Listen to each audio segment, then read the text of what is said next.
사사기 2장 10절부터 13절까지의 말씀입니다. 사사기 2장 10절에서 13절까지 제가 봉독해 올리겠습니다. 그 시대의 사람들도 다 그 조상들에게로 돌아갔고 그 후에 일어난 다른 세대는 여호와를 알지 못하며 여호와께서 이스라엘을 위하여 행하신 일도 알지 못하였더라. 이스라엘 자손이 여호와의 목전에 악을 행하여 바알들을 섬기며 애굽 땅에서 그들을 인도하여 내신 그들의 조상들의 하나님 여호와를 버리고 다른 신들 곧 그들의 주위에 있는 백성들의 신들을 따라 그들에게 절하여 여호와를 진노하게 하셨으되 곧 그들이 여호와를 버리고 바알과 아스다롯을 섬겼으므로. 아멘. 오늘 오후에는 우리 전사님께서 나오셔서 복음의 길이라는 제목으로 말씀 전해 주시겠습니다.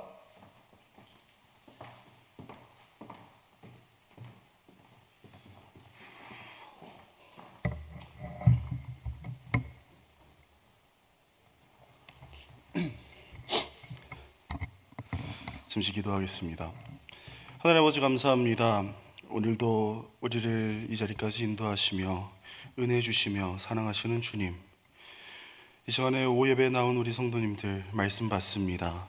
성령이여 전하는 자나 듣는 자 모두에게 동일하게 역사해 주셔서 주님 말씀을 선포할 때 주님께서 직접 말씀하여 주시고 주님께서 함께하여 주셔서 이 말씀이 깨달아지며 이 말씀대로 살아가는 우리 모두가 되게 하여 주시옵소서. 처음부터 끝까지 주님만 의시합니다. 주님만 이 시간을 주관하여 주시옵소서. 예수님 이름으로 기도합니다. 아멘. 몇 년 전의 일입니다. 사람들은 서로의 성공을 기원하고 축하해 주면서 꽃길만 걸으라는 인사를 하는 게 유행이었습니다. 이 꽃길만 걸으라는 주제에 대한 가요들도 되게 많이 나온 것으로 알고 있습니다. 우리 시간 앞뒤 양옆 계신 분들께 한번 인사해 볼까요? 꽃길만 걸으세요 하고 인사하실까요?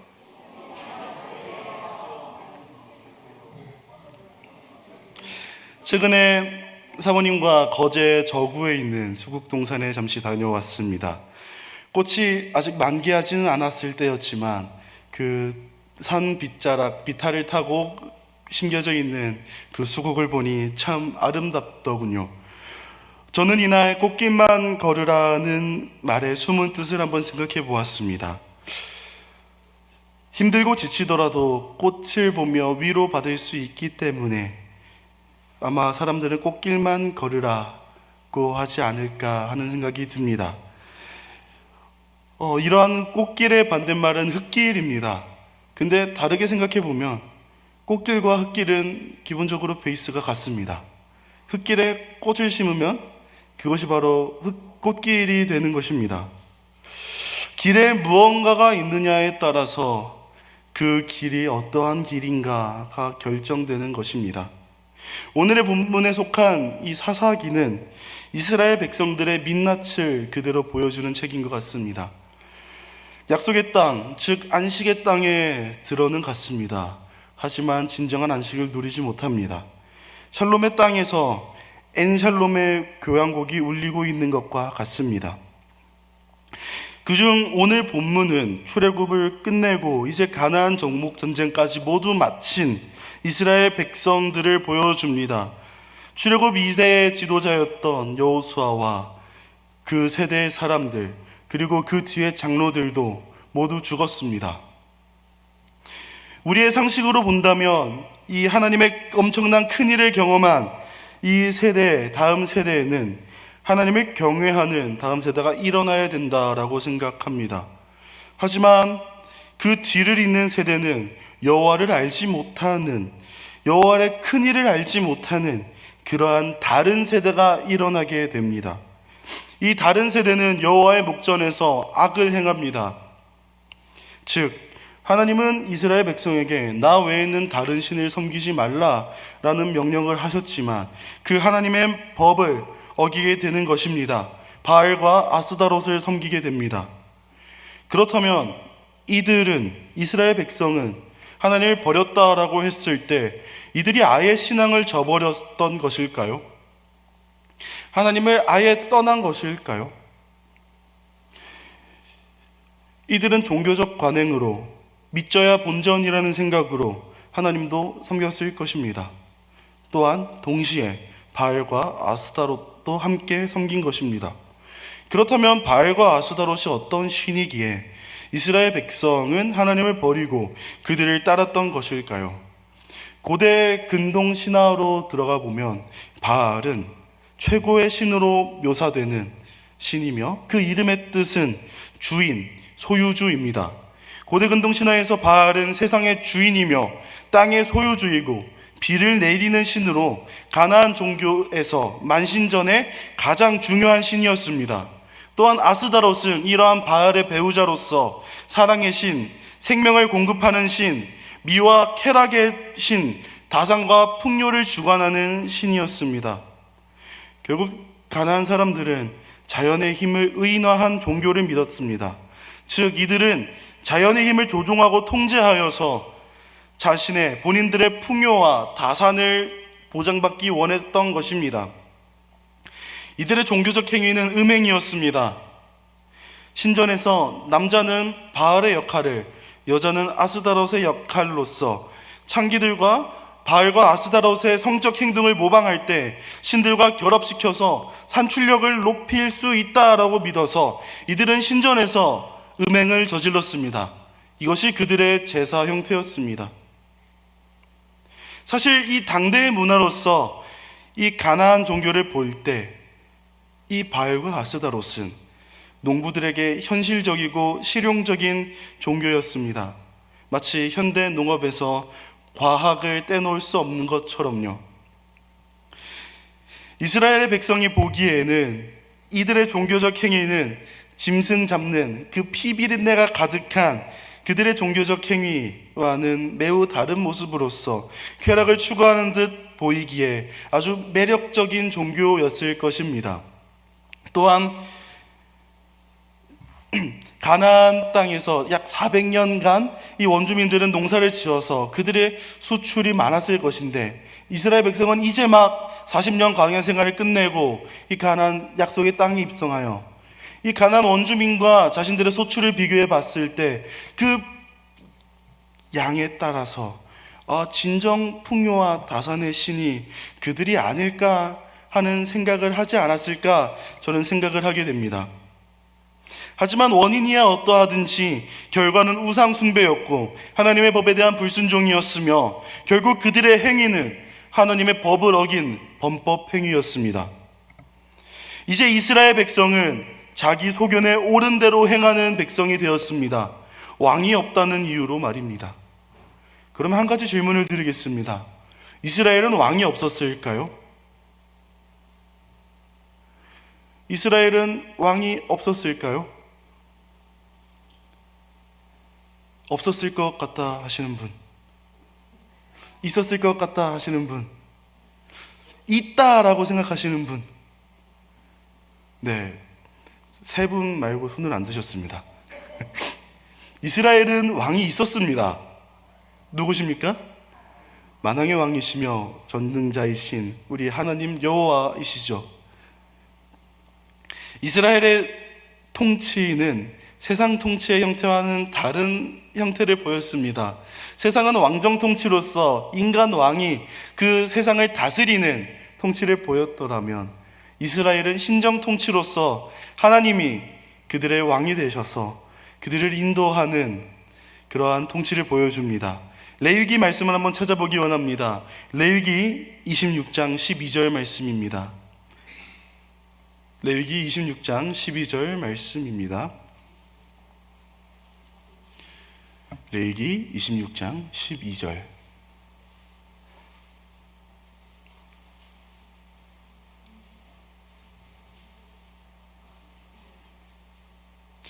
네, 우리 이 말씀을 함께 한 목소리로 읽겠습니다.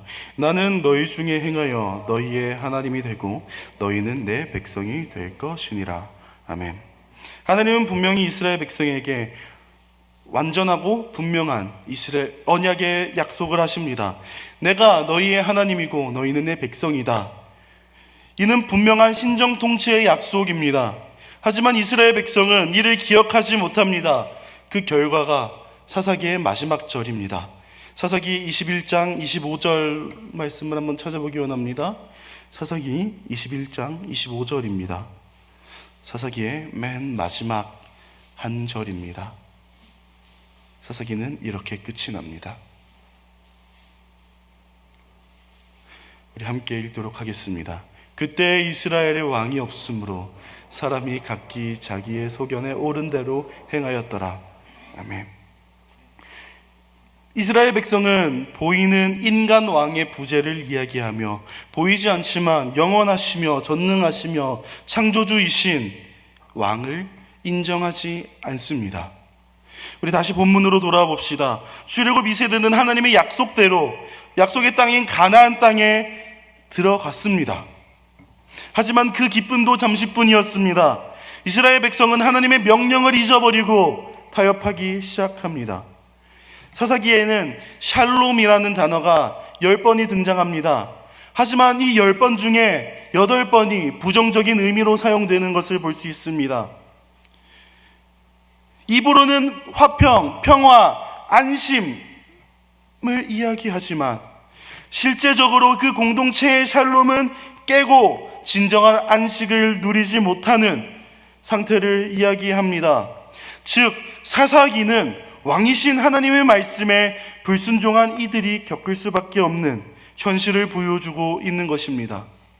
그렇다면 이스라엘 백성은 어떠한 하나님의 말씀에 불순종하였을까요? 먼저는 가나안의 모든 민족을 진멸하라는 하나님의 명령입니다. 우리 한 번 더 말씀을 찾아봅시다.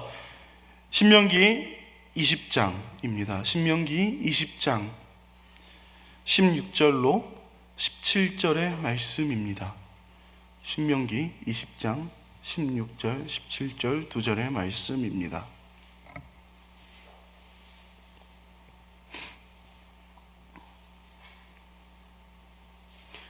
우리 두 절의 말씀을 함께 읽도록 하겠습니다.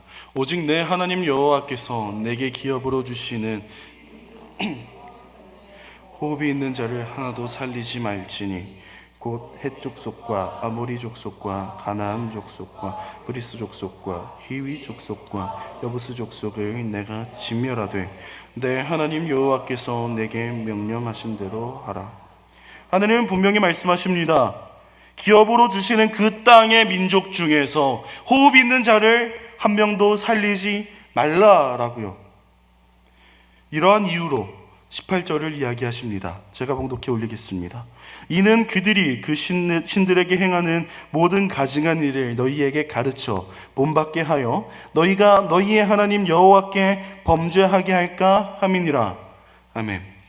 하나님은 가나안 민족의 가증한 일을 본받아 하나님께 범죄할 가능성이 크기 때문에 이 가나안 원주민들, 약속의 땅에 있는 모든 이방 족속들을 진멸하라고, 호흡 있는 자들 한 사람도 남겨두지 말라라고 명령하십니다.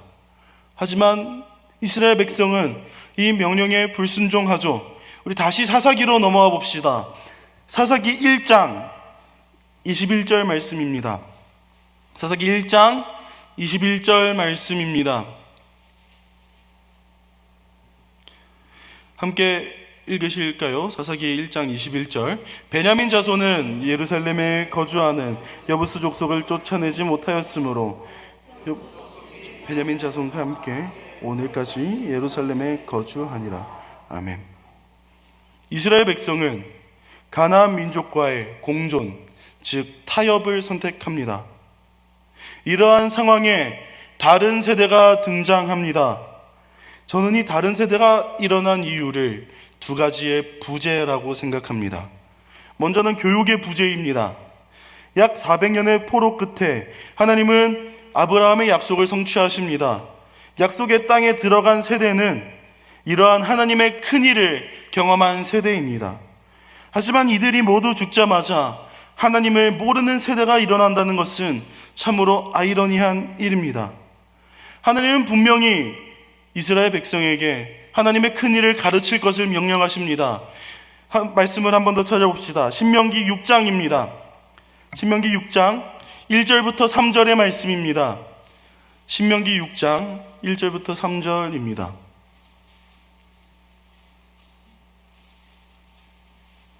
신명기 6장 1절로 3절의 말씀.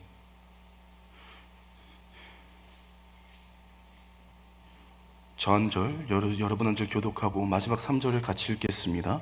이는 곧 너희의 하나님 여호와께서 너희에게 가르치라고 명하신 명령과 규례와 법도라. 너희가 건너가서 차지할 땅에서 행할 것이니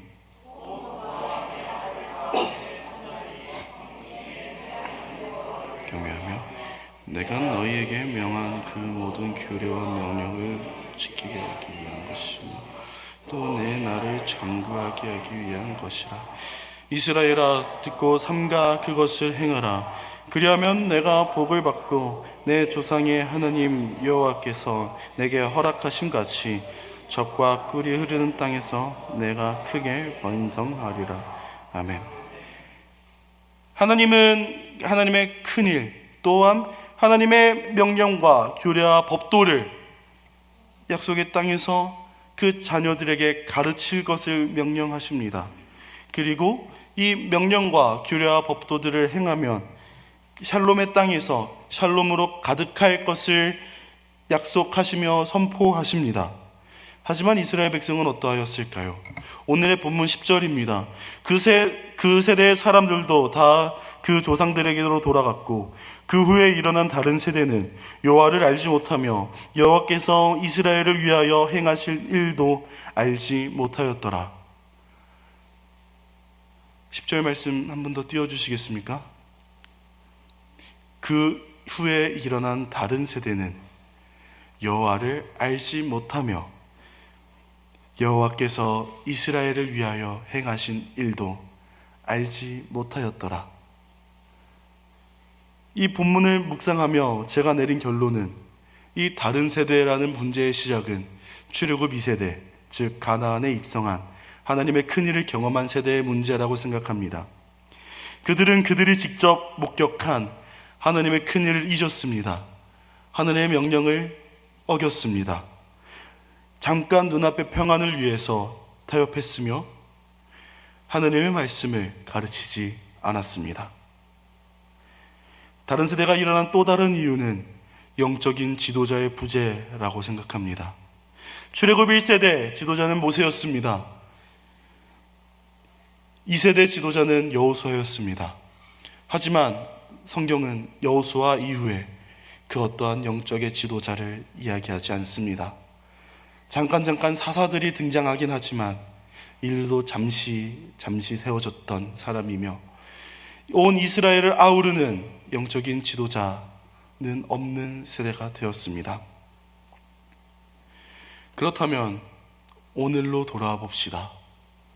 이 본문의 세대와 오늘의 시대는 다를 바가 없다라고 저는 생각합니다. 오히려 그때보다 지금이 더하면 더했지 덜하지 않은 세대라고 생각합니다. 시대는 참으로 빠르게 흘러가고 있습니다. 근데 이 빠르게 흘러가는 시대의 상황은 하나님이 보시기 좋은 시대가 아닌 행악을 저지르는, 범법을 저지르는 악한 세대로서 점점 더 빠르게 흘러가고 있습니다. 점점 사탄은 난리칠 것입니다. 오늘날에도 우리를 유혹하는 바알과 아스다롯의 유혹은 가득할 것입니다. 그렇다면 이러한 시대에 우리는 어떻게 해야 될까요? 악한 시대려니 하고 그저 바라만 보고 있어야 할까요? 그저 한탄하며 멍하게 악한 시대구나 하고 있어야 할까요? 지금 우리가 살아가는 이 시대는 인간의 이성이 중요시되는 시대입니다. 절대적인 진리가 없다라고 이야기합니다. 그러기에 기준들이 점점 혼합되고 나만의 기준을 세우며 서로 다른 기준을 그냥 인정해 줍니다. 이러한 인본주의 사상은 세상을 넘어 교회 안까지 서서히 침투하고 있는 것을 보게 됩니다. 우리의 신앙생활 안에도 서서히 침투되고 있는 것을 보게 됩니다. 그렇다면 우리는 이러한 시대사조를 따라 살아가야 할까요? 결코 아닙니다. 우리는 거룩한 하나님의 백성입니다. 그렇다면 거룩이란 무엇일까요? 저는 거룩을 선긋기라고 표현합니다. 학창 시절을 떠올려 보시면 책상에 선을 그어놓고 짝꿍에게 이 선을 넘어오면 이것은 내 거야 라고 얘기했던 적이 있으리라 생각이 됩니다. 이러한 선 긋는 것이 바로 거룩이란 것입니다. 이것을 넘어가면 범죄, 이것 안에 있으면 하나님이 기뻐하시는 일을 나눠서 이러한 정확한 기준의 잣대를 두고 살아가는 것이, 거룩한 선을 긋는 것이 바로 거룩이며 하나님의 백성된 우리가 추구해야 할 삶이라고 생각합니다. 이에 대해 바울은 분명히 이야기합니다. 로마서 12장 1절과 2절의 말씀입니다. 그러므로 형제들아, 내가 하나님의 모든 자비하심으로 너희를 권하노니 너희 몸을 하나님이 기뻐하시는 거룩한 산 제물로 드리라. 이는 너희가 드릴 영적 예배니라. 너희는 이 세대를 본받지 말고 오직 마음을 새롭게 함으로 변화를 받아 하나님의 선하시고 기뻐하시고 온전하신 뜻이 무엇인지 분별하도록 하라. 아멘. 하나님의 선하시고 기뻐하시고 온전하신 뜻이 무엇인지 분별하는 것이 바로 거룩이며 이것이 바로 우리가 해야 할 일이라는 것입니다. 이제 우리가 출애굽 2세대의 자리에 놓여 있습니다. 우리는 먼저 하나님을 경험한 세대입니다. 이제 우리에게도 두 가지의 선택지가 놓여 있다라고 생각합니다. 하나님의 말씀에 대한 순종이냐 불순종이냐에 대한 선택지 말입니다. 사람들은 이야기합니다. 한국교회의 다음 세대가 희망이 없다 그럽니다. 저는 동의하지 않습니다. 한국교회는 희망이 있습니다. 다음 세대는 희망이 있습니다. 왜냐하면 여러분들이 계시기 때문입니다. 우리의 다음 세대가 될 것인가, 다른 세대가 될 것인가는 우리의 손에 달려 있습니다. 주일학교를 지도하는 사역자로서 우리 선생님들께 부탁의 말씀을 드립니다. 진심으로 아이들을 사랑하며 한 사람 한 사람을 위해 기도해 주시기 바랍니다. 더욱이 삶으로 모범을 보이는 교사들이 되시기를 바랍니다. 또한 함께 예배하는 우리 모든 예배자분들께도 부탁을 드립니다. 이 시대의 영적인 스승이 되어 주십시오. 먼저 하나님을 경험한, 하나님의 큰일을 목격한 세대로서 이 다음 세대의 영적인 지도자가 되어 주십시오. 이 악한 세대에 무엇이 바른 길이고 이 진리가 없다라고 이야기하는 이 시대에 참 진리가 무엇인지 삶으로 보여주는 영적인 스승님들이 되어주시길 바랍니다. 저는 확신합니다. 삶으로 가르치는 영적인 스승이 있다라고 한다면 출애굽 2세대의 실패는 더 이상 반복되지 않을 것입니다. 그래야 제가 오늘 설교의 제목을 복음의 길이라고 정한 것입니다. 설교 초반에 꽃길을 말씀드린 이유도 이와 같습니다. 흙길에 꽃을 심으며 그 길이 꽃길이 됩니다. 꽃길은 그저 자연적으로 만들어진 길이 아닙니다. 앞서간 누군가가 씨앗을 뿌렸기에 그 꽃을 가꾸었기에 그 길은 아름다운 꽃으로 가득하며 많은 사람들이 모이고 생명이 넘치는 꽃길이 된 것입니다. 우리가 가고 있는 길이 비록 흙길일지라도 우리가 복음의 씨앗을 뿌리며 살아가는 삶을 살아가길 원합니다. 그 어떠한 상황이라도 이 복음의 씨앗을 뿌리며 살았던 우리의 신앙의 선배들을 돌아봅시다. 사울이 이 예수 믿는 자들을 박해하러 돌아다닐 때의 일이었습니다. 이때 예수 믿는 사람들은 여러 달래로 도망다닙니다. 하지만 이들은 그저 도망치지 않습니다. 도망가는 그곳에서도 이들은 복음을 전합니다. 복음의 씨앗을 뿌립니다. 그 결과 그 복음의 씨앗이 우리에게까지 전해진 것입니다. 이제는 우리가 복음의 씨앗을 뿌릴 때입니다. 복음의 길을 조성할 때입니다. 그리하여 우리가 우리의 인생 마지막에 서서 우리의 인생을 돌아보았을 때 우리가 뿌린 복음의 씨앗에서 꽃이 만개하여 그 길이 복음의 길이 조성되어 있기를 원합니다. 많은 이들이 우리의 복음의 꽃을 통하여 이 복음을 보러 오며 이 꽃을 보러 오며 이 복음의 유산들이 다음 세대 또 다음 세대 그 다음 세대에게 연결되는 놀라운 일들이 우리를 통해서 일어나길 소망합니다. 우리에게 복음의 씨앗을 뿌리는 것이 무엇인지 몸소 보여주신 스승이 있습니다. 예수 그리스도입니다. 어두운 세상에 빛이 하나도 없는 이 세상에 참 빛으로 신이 사람의 몸을 입고 이 땅에 내려와 고난을 받아 직접 그 고난의 가운데에도 견디며 복음의 씨앗을, 보혈의 씨앗을 뿌렸습니다. 이제 그 복음의 씨앗들이 우리에게까지 흘러내려온 것입니다. 우리 모두가 이 참 빛으로 오신 이 어두운 세상의 흙길 그 자체에 복음의 씨앗을 뿌리면서 이것이 복음의 길을 만드는 것이다 라고 보여주셨던 그 예수 그리스도를 본받아 우리도 이제는 복음의 씨앗을 뿌리며 나아가는 우리 모든 예배자들이 되길 원합니다. 그리하여 우리를 통하여 다음 세대가 살아나며 이제 이 바알과 아스다롯이 가득해 보이는 이 많은 유혹 가운데 있는 이 시대에서 무엇이 진리이며 어떻게 나아가야 하며 우리가 믿는 하나님이 누구인가를 우리의 삶을 통하여 보여주는 우리 모두가 되길 원합니다. 저는 여름 사역을 앞두며 항상 하는 기도의 제목이 있습니다. 저를 만나주셨던 하나님, 그래서 저를 변화시켜 주셨던 하나님, 우리 아이들과도 만나 주시옵소서. 지난주 교육위원회 헌신 예배 때 선생님들의 자리를 돌아보니 다 저를 가르치셨던 분들이었더라고요. 여기 계신 분들도 아마 저의 어린 시절을 다 아실 것입니다.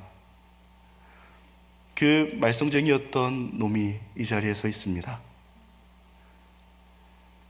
여러분들의 복음의 길의 결과라고 생각합니다. 이제는 제가 여러분들을 본받아 복음의 씨앗을 뿌리며 나아갈 것입니다. 우리의 다음 세대를 위해서 기도해 주시기 바랍니다. 또한 다음 세대들을 위해서 이 약한 시대에 진정한 영적인 스승이 되어 주시길 바랍니다. 이 교육의 부재와 영적인 지도자의 부재가 다른 세대를 만들었던 것처럼 이제는 우린 다른 세대를 만들면 안 된다라고 생각합니다. 다음 세대가 일어나야 됩니다. 복음의 세대가 일어나야 됩니다. 이러한 시대를 우리를 통하여, 우리의 헌신을 통하여 일어날 줄 믿습니다. 우리 이 시간 함께 찬양했으면 좋겠는데요, 오늘 불렀던 이 보내소서라는 찬양입니다. 이 후렴의 가사가 보내소서 시련이 찾아올 때도 주님의 눈물을 기억하게 하소서, 보내소서 주님이 가신 길을 나도 걸어가게 하소서. 우리 진정 이렇게 주님의 가신 그 복음의 길에 씨앗을 뿌리며 나아가는 우리가 되게 해달라고 우리 신앙의 고백으로서 함께 이 찬양을 불렀으면 좋겠습니다.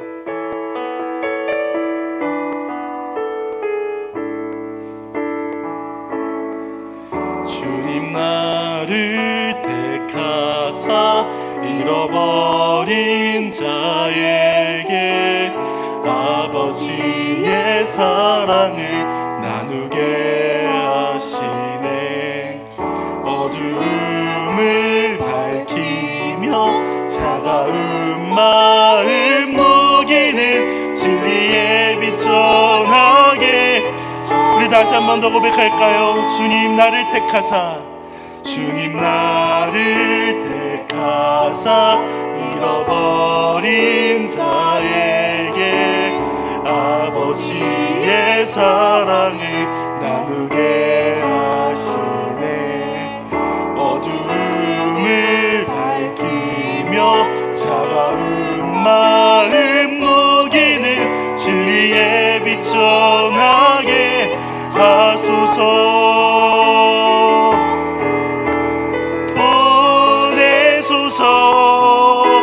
시련이 찾아올 때도 주님의 눈물 기억하게 하소서. 보내소서. 주께서 가신 길을 나도 걸어가게. 성령으로 임하사, 성령으로 임하사 소망 없는 자에게 생명의 그 말씀을 전하게 하시네. 목자 없는 양같이 방황하는 저들에게 주의 사랑 전하게 하소서. 보내소서.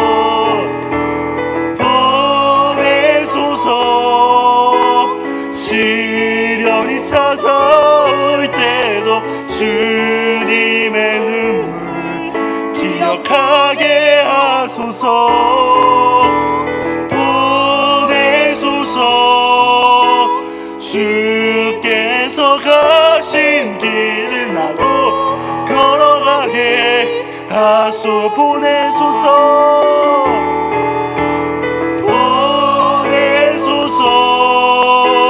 시련이 찾아올 때도 주님의 눈물 기억하게 하소서. 보내소서. 주께서 가신 길을 나도 걸어가게. 우리 마지막으로 고백합시다. 보내소서. 시련이 찾아올 때도 주님의 눈물 기억하게 하소서. 보내소서. 주께서 가신 길을 나도 걸어가게 하소서. 주님이 우리를 부르셨습니다. 이제는 그 스승께서 우리 보고 가라고 하십니다. 우리의 그 길에서 복음의 씨앗을 뿌리라고 하십니다. 우리 모두가 이러한 복음의 씨앗을 뿌리며 예수의 씨앗을 뿌리며 보혈의 씨앗을 뿌리며 이 다음 세대에게 진정한 복음의 삶이 무엇인지, 진정으로 예수 믿는 삶이 무엇인지, 참 진리를 누리며 사는 삶이 무엇인지, 참 평안을 누리는 삶이 무엇인지 진정 우리의 삶으로 보여주는 우리 모든 예배자들이 되길 원합니다. 저는 기도하기 원하는데요.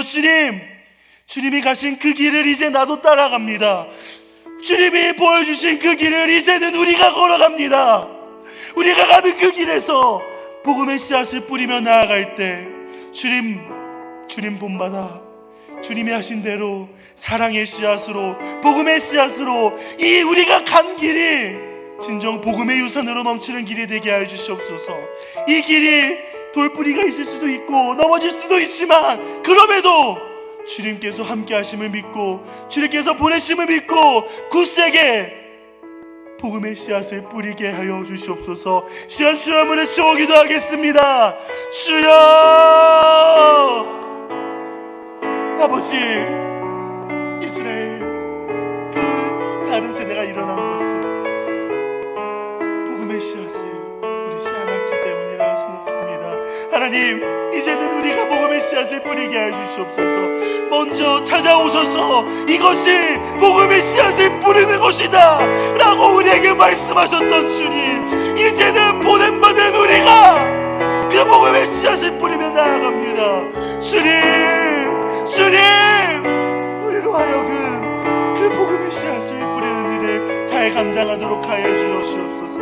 아버지, 이 약한 시대에 있어서 아버지, 사단을 공격하고 돌뿌리가 있을 수도 있고 웅덩이가 있을 수도 있지만 그것에 넘어지지 아니하고 아버지, 주님만을 바라보며 다음 세대를 위해서 복음의 씨앗을 뿌리게 해 주시옵소서. 그렇게 나아갈 때 우리의 다음 세대, 그 다음 세대도 이 복음의 유산을 가지고 복음의 씨앗을 뿌리며 나아갈 줄 믿습니다. 주님, 우리를 불쌍히 여겨주시며 우리를 굳세게 하시며 주님의 능력으로 굳세게 하여 주시옵소서. 주님 붙잡아 주시옵소서. 주님 함께하여 주시옵소서. 주님, 우리를 붙잡아 주시옵소서. 주님을 바랍니다.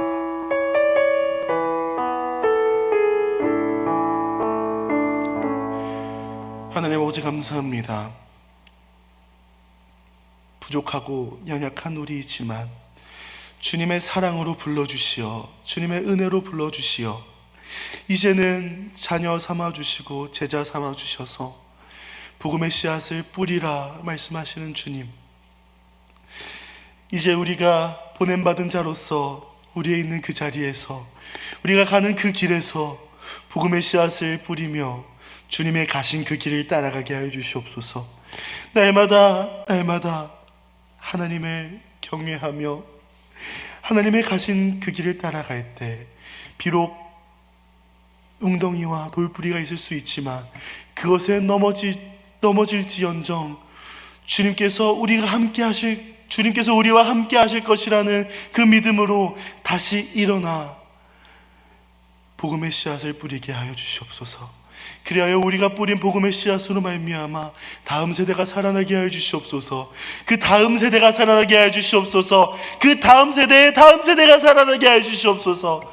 그리하여 한국교회 다음 세대에 희망이 없다, 미래가 없다라고 이야기하는 이들에게 한국교회 다음 세대에 희망이 있다를 선언하게 하여 주시옵소서. 그들의 코를 눌러주시게 하여 주시옵소서. 그들을 틀렸다라고 얘기하게 하여 주시옵소서. 주님의 큰일을 경험한 우리의 세대가 주님의 큰일을 가르치게 하여 주시옵소서.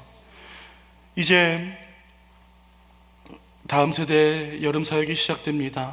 처음부터 끝까지 주님께서 함께 해주시고 주님께서 주관하여 주시고 선생님들을 붙잡아 주셔서 성령으로 충만케 하여 주시옵소서. 예수님 이름으로 기도합니다. 아멘.